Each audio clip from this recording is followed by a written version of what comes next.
Back here in the U.S., protests are intensifying across North Carolina. Demonstrators gathered in Charlotte and Raleigh over the weekend as the Trump administration launched a sweeping and unannounced immigration enforcement surge across North Carolina's largest cities.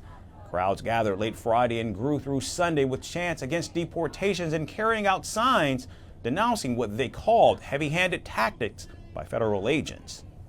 Border Patrol being here is really going to affect how we live on a day-to-day basis, we're going to be living in fear, constant fear that one day one of us might not come home and, Officials confirmed that at least 81 people were arrested during a 5-hour window early on in the operation. The Department of Homeland Security said the mission was aimed at removing public safety threats, part of a broader push by President Donald Trump to expand immigration enforcement in Democratic-led cities. We don't need immigration and custom enforcement coming into Charlotte, disrupting our city, creating fear in our city and workplace, trying to divide our community and to make Charlotte a less safe place. But the scale and visibility of the raid stunned residents. Across Charlotte's east side, home to many Hispanic and immigrant families, shops remained closed, street vendors vanished, and normally busy commercial strips fell unusually quiet. Community groups describe seeing federal vehicles moving through neighborhoods, agents stationed outside small businesses, and increased traffic stops by Border Patrol and ICE since Friday. One of the most striking moments captured on video showed agents pulling over vehicles, then smashing the windows of a red pickup truck during a stop.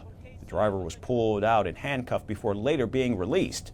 And local officials said such images had heightened fears in communities where many residents have lived for decades.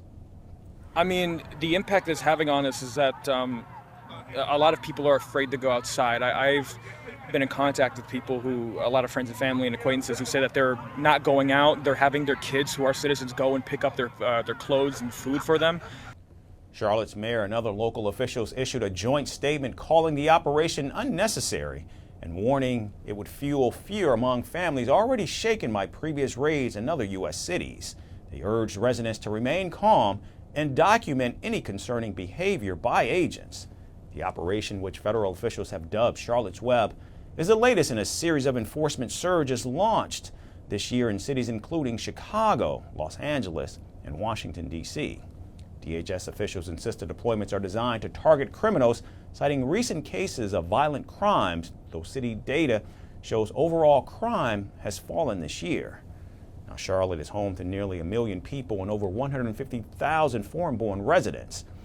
It has become one of the most fastest growing and diverse metropolises in the Southeast.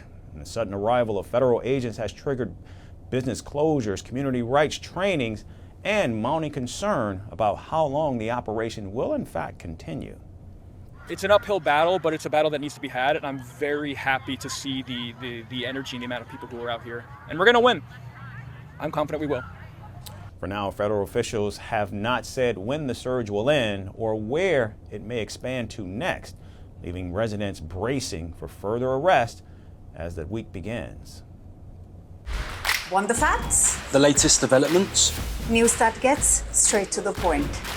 Well, we've got all three just for you. This is Firstpost Live, a brand new show, your window into what really matters. Don't miss it.